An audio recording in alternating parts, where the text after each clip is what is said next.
sometimes I try to dress up as a theme. I didn't have Chesapeake Bay Distillery, but I wrote a Connor Beer t-shirt. And that's because we have Chris from Chesapeake Bay Distillery to come tell us about how they've been growing in this market. They're getting ready to open a new space. So I'm going to pull up the presentation. Why don't you please welcome up Chris then.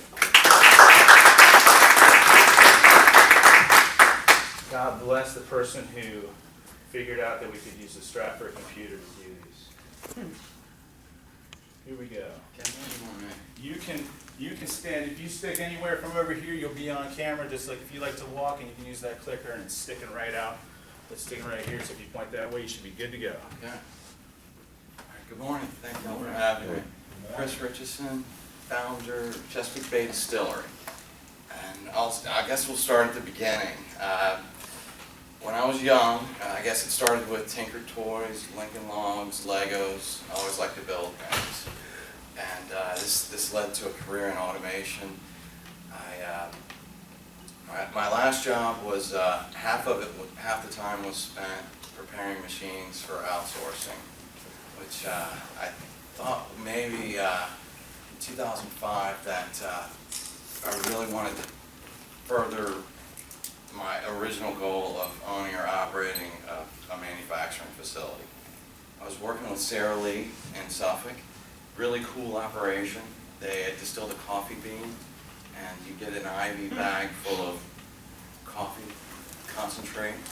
I had a buddy who was working out at a small distillery in Oregon.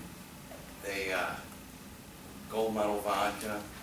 I compared what Sara Lee was doing with what the distillery in Oregon was doing, and I thought, wow, I think that we could start a micro distillery in Virginia and use some of those lab type resources from Sara Lee and make a heck of a product.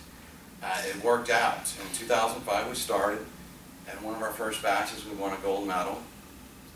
That was I guess affirmation, but it wasn't quite everything that we were looking for, and that one lady I met insisted that we could not make vodka in Virginia. We were a little ahead of the curve on the craft spirits movement. Even before 10 years ago, how many breweries were here? You've got an O'Connor shirt on, Kevin. There are one in the area back then? Yeah, there was just one, and now there's about, what, 20? Yeah. St. George, I think, in Hampton was Yeah. the only one. Yeah, they were the only one, and now I think there's I looked there like 30 that are 30. like either open or in the process of opening. Now, a few years ago, the beer guys got together with the Virginia Manufacturers Lobby Group, and it was a great move for them. What the end result was, they were allowed to do tastings on premise.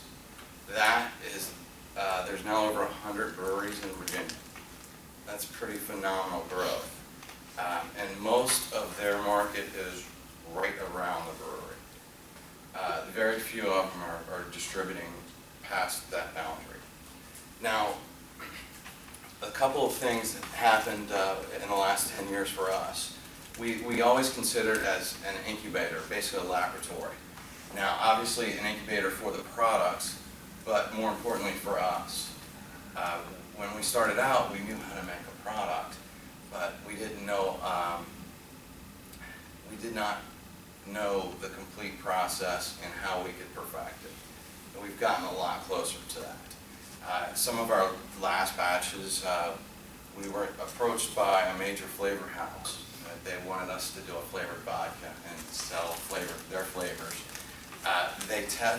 Their food science test group or board rated us the highest vodka they'd ever tested, and that's pretty high cotton, because it was tied with one other vodka that will remain nameless. There's a major cigarette manufacturer that looked at us, and we rated highest on our rum. So we've definitely added some tools and experience over the years. We had brought on some new partners 5 or 6 years ago. It's been great. There are a couple Navy SEALs that are now fast retiring, which is awesome, and they're coming on board. But this enabled us to go some different routes than a normal alcohol would go. We were the first and most definitely last spirit ever featured in an A video game. And you probably never heard of it because the game didn't go so far. There were some issues with legalities. And we really don't want to be the seal vodka or the video game vodka. Our branding is more toward clean spirits. That's our absolute focus. Now, as I mentioned with Kevin, the ABC has allowed tastings and retail space in distilleries. For basically the last 10 years, while we've continually improved the process, we've been at max capacity. We have done little to no marketing because we couldn't make any more to sell anymore. That as a known issue, we've always planned on growing. The biggest thing for us is ceiling height. You know, imagine a still, it's got to go pretty high. We were looking for space while, and concurrently the ABC allowed the distillery rooms. And the space we were looking at, and this is not, I love Virginia Beach, but there aren't a lot of buildings with character in the industrial side in Virginia Beach. And months of looking, a frustrated broker and a frustrated me, we went out to lunch, Big Sam's, and on the way back to the shop, we drove by the Hotline Surf Shop. And wow, we walked in, the owner, Cammy, was in there. It was great to meet her. And it was, I thought, wow, all we have to do is take out the second floor and this building will be perfect. Hang on, you guys want to see some? I'm not used to working with power. All right, this is actually, the still is right over here, but it's even less impressive. Now, as we were looking at expanding, we came out with a new still design for us. Basically, what we want to do is make clean spirits, and this is just a tool and instrument to allow us to do that. It's a far cry from the car radiator and the moonshine feel. This is an existing similar unit, but there's some obvious changes. If you guys have questions about that later, I'm cool.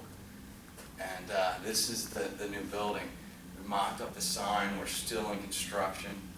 We hope to be open very soon. If you're recording, we'll give you a date. But the city's been really helpful throughout the process. We received, first thing we had to do was change the form-based code to allow a distillery. And then we got a conditional use permit, act of God, snow, canceled the city approval day, so we had to wait another 30 days. Then after 9 weeks, we got a building permit. And I guess we've been in the process for 14 months to this point, and we're looking pretty close to the end. The focus of the new facility is absolutely production. But what it will also do is give you guys a look into how we operate, the cleanliness of it, transparency of it, using local products. And you can go in and try it. And actually, there's an actual ABC store in there where you can buy our products specifically. Nice. So, all right. So Kevin? we're gone up to our 6 minutes. I'm sure you have a lot more to talk about, and so let's sort of get the rest of that out through dialogue by opening it up to you guys for questions that you have for Chris about his business. Yeah, all right. You want to field them, or you want me to do it? Steve, I'll keep track of who's asking questions. All right. Chris, you say clean spirits a Yes. few times. How is that different from every other distillery? I'll give an example. That's a good question. We consider ourselves to be pharmaceutical grade. And this is, I'll try not to name other spirits. If you take a typical major whiskey, right? They're gonna ferment the mash, and they're gonna cook it off in the still, right? And they're gonna capture everything that comes off of that, and eventually they'll filter it a little bit and they'll stick it in a bottle. What we do, let's say, for the vodka, we'll ferment it similarly, and we'll capture less of that product coming off the still. A lot of it is wasted because honestly, some of it tastes like Not fit for consumption. now. The human tongue is the whole olfactory system is incredibly sensitive. A few parts per million will take a good vodka to great or horrible. And by absolutely controlling those processes, we can have a cleaner product for you at the end. Now, honestly, some people like alcohol with a little bite. That's not really where we're headed. I can't say that we're not going to give you a hangover, because a lot of that depends on hydration. But we're going to put as few methanols and acetates in that product as possible. That's good. Okay, Dave, anything then, John? So, Chris, I love it. This is awesome. I hadn't thought about craft moving in this direction, and I'm glad you're taking it that way. Can it go even further? So could I, I'm not sure if you did that. Could I bring you from my garden product that you'll turn into my whiskey? Yes. It's a lot easier if you're in the Navy, because the Well, I was in the Navy, but call me active duty. Navy Exchange is really good about working with us on things like that. ABC is a little bit larger, a little bit more. I think the idea of the maker movement and craft beer, I would pay to have my whiskey with my name on it and talk about. I think we just sold a you got the barrel. tools. No, I'm serious. I think you could sell Now, you barrels. do realize you're going to have a pretty big garden. Right? And I'm sorry? Pretty You're big going to have garden. a pretty big garden. So why is My it wife's easier a if you're in the master. Navy? I didn't, Dealing with the Navy Exchange as a as supplier? a package store, it's really convenient. Oh, okay, got it. All right. So I would go to the Navy Exchange and you'd have and I would give you my corn there. No, you could bring the corn right to the shop, Oh, and that's not a controlled substance. right? Yeah, Even if you smoke it. with some customers we have to maintain traceability, but for standard vodka, whiskey, rum. If you could work out, I think that would be a cool takeoff. Yeah, that does sound pretty cool. Yeah. All right, so John and then Bill, I think, right? Yeah, I had a question. Yeah. Great job so far. I'm a big fan, obviously. Do you have any samples first? Blow your ear bar. Turn off the video. I'm curious how No, he's serious. you got to salivate with the olfactory and like the way it's gonna taste. Sometimes you go in at 8 in the morning and you have to try vodka to get ready for bottling runs. It's not too bad. More serious question. How much did you guys expand? Like 5x, 10x where you were? 20 times. 20x? Okay. Yeah. 20 times expansion in what period? Well, 14 months of this. Yeah. This is for how long? for 10 years. Okay. When we started out, obviously, we were very proficient in making the product, but we didn't have full comprehension of the process. We've become probably 4 times more efficient in the last 5 years, especially in the last 2 years, when we've implemented some of the things. Newer equipment, and I'll go back. Okay. All right. This, if you guys want a little brief, what's going on in here? There's just think of a standard pot still, and if you add this column, it's basically a whiskey still. And then if you add this column, that takes it up to basically a vodka column. But now, if you'll notice this here, this little pump, there's 2 of them. And what this enables us to do is make this a continuous still, which, if you just want to go clean, you can make a heck of a lot of product that way. And Yeah, Bill and Mark? Now, what actually are your products? And second is, are you doing strictly your own labeling? Are you doing private labeling, or? we Currently, we produce spirits of the Blue Ridge vodka. We discontinued or suspended production of Chicks Beach rum because of capacity issues. Going from vodka to rum is not a big deal, but going from rum to vodka and think not as clean and super clean, it's literally 2 days of cleanup. We'll start that process again soon. We also make beach vodka, and it's not a private label, it's a marketing arrangement, but we do some other private label and non-beverage alcohols. Oh, interesting. Wait a minute. Can you just unpack non-beverage alcohols for a second? Is the camera still on? Okay, never mind. Yes, it is. And then what's your name? Matt. Chris, this is great, and you're right at that point where you're gonna do a commercial here, and expand the public. In 5 years, do you see there being many little Chesapeake distilleries, or do you see this structure being packaged and sold as a turnkey factory, a turnkey solution for others to pursue? When we started 10 years ago, we were the only distillery east of 95. There's a couple that have started up since. There's a tremendous amount of growth in this segment. Right now, the craft brews, I think, are 11% of the beer market. Right now, craft spirits are, depending if you include ketos or not, 1 or 2% of the market. Our internal numbers think that should be probably somewhere 10 to 12% in 5 to 10 years. Other people are more, maybe we're conservative, but other people are more aggressive than that. I think somewhere in that 10 to 15%, it's going to balance out.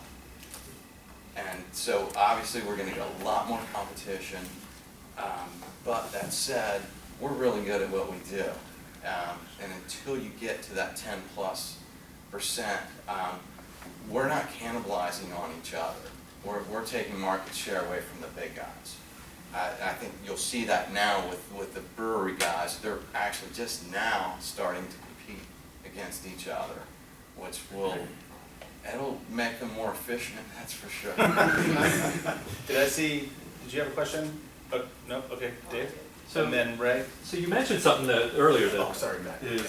might be key, and I'm following up on, I forget your name, Mark, following up on Mark's great question. The craft beer, there's a few craft beers that have gone national, but there's hundreds, maybe thousands of craft beers that are very successful locally, and they have very loyal and local crowds.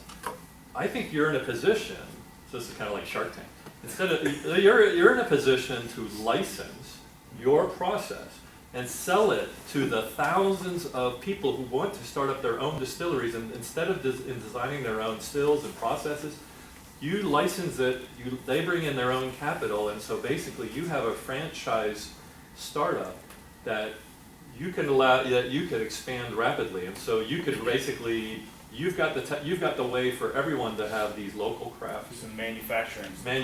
And so all the work you've done in the manufacturing and the efficiency, you can license it out and sell that. I know some consultants in the business, and that they do pretty well now, and they stay very busy. It's absolutely a fantastic idea, but it's not my goal. And that remember go back. Would you sell that idea? Go back to the tank. Would you keep your own goal and let somebody else do that for you? Yeah. I could think about that. There's a Well, lot. could you just speak for a second, and we'll get to Matt's question and then Ray, could you just speak for a second to the feasibility of, like you said, is that even viable? Like, you've got a manufacturing facility, like, what kind of scale is that? How much money would it take? If you wanted to start a distillery today, now obviously I started it 10 years ago with the help of eBay, and No, we're not talking sunk costs, we're talking to buy it, right? yeah, I think that in the equipment, it's as with the microbrews, if you go too small, you're not going to make enough. Right. You're looking at least a few $100,000 to get in the game. Here's all the equipment you need, here's the instructions to put together, here's a size of facility you need, here's a business plan. And that's the That's few right. thousand just in equipment. Right, there you go. Okay. All right, so we got Matt, and then Ray, and then Tom. I like that idea. I've got a couple questions, gonna go back to the small batch. I mean, to sell, because you said you'll be able to sell directly out of the distillery, Yes. would you be able to do small batches and only sell directly out of the distillery, not have to go through the state warehouses?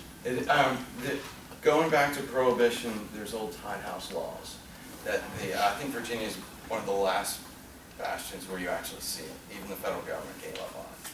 But they actually own the product in our tasting room, or will. When it crosses a line, it goes into the ABC store. They assume possession of it, and we have to buy a $300 bond to ensure that their product. When we actually are charged with selling that product, we'll collect the money, send it to them. So we can sell anything that we want to make.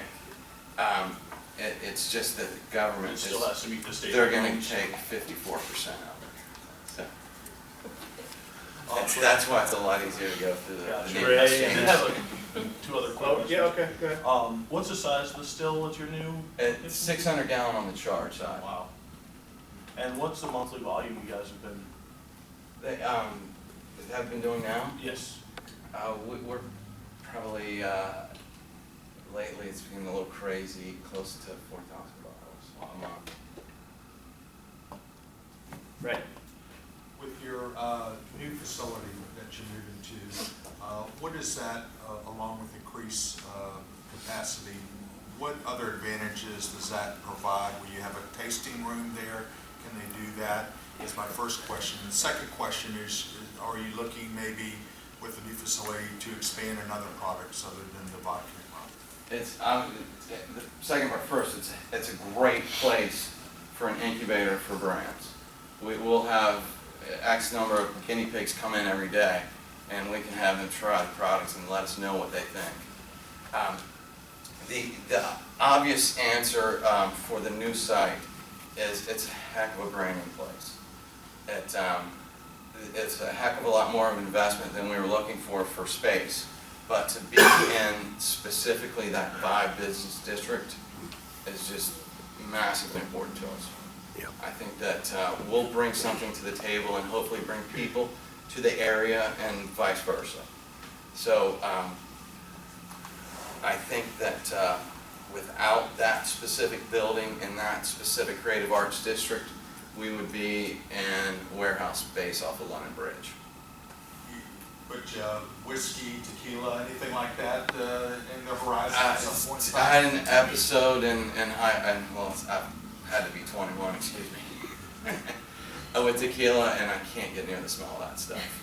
But process, you could, there's nothing about this. that you The whiskey's cool. There's a lot of really cool stuff going on. There's this specific rum that we do that, I'll get technical for just a second, but if you want to age a product, it's almost always in oak chips. And new innovations in oak chips are infrared heating as opposed to charring it. You can get certain flavors that you want out of the wood, and you can do it overnight. It's tremendous. Now, the two things that you're going to lack from that is the age over years is going to smooth it out some. Our stuff's smooth. We don't really require that. The second part is some esterification, fatty acids, caramelization, which you don't get, but especially for some industrial products, it's perfect. So you could have a whiskey in a day, but we'll give me some time, and we've got some whiskey at the shop now. That That's sounds like pretty a great cool. brand, whiskey in a day. Tom? Yeah, so you put up your two-column still, and I'm wondering how much of that is proprietary and protectable? We Therefore, basically you could took license it, or how much of it is this is just the way it's done? No, it's Yeah. pretty unique. This is the first one that's been done this way. Is it patented? And So that was No. the next question. No, that was an issue with the still manufacturer. We came to an agreement, but there's for us, it's the perfect solution and it took me about 4 emails and phone calls to the manufacturer to convince him that yes, you could do it this way. Well, it just strikes me if that's the secret sauce and that's why you got a gold medal. No, we don't even use that yet. We're using a vapor pressure small column now. There's a lot of attention to detail that results in a superior product at the end of the day. And this will make it easier, but it's not a sure thing unless we keep up our end of the deal. Paul and Mark, we'll take a couple more questions and wrap it up. Who had their hand up? That lady earlier did. Well, I was gonna ask how many production lines you could envision. And we're in tight space.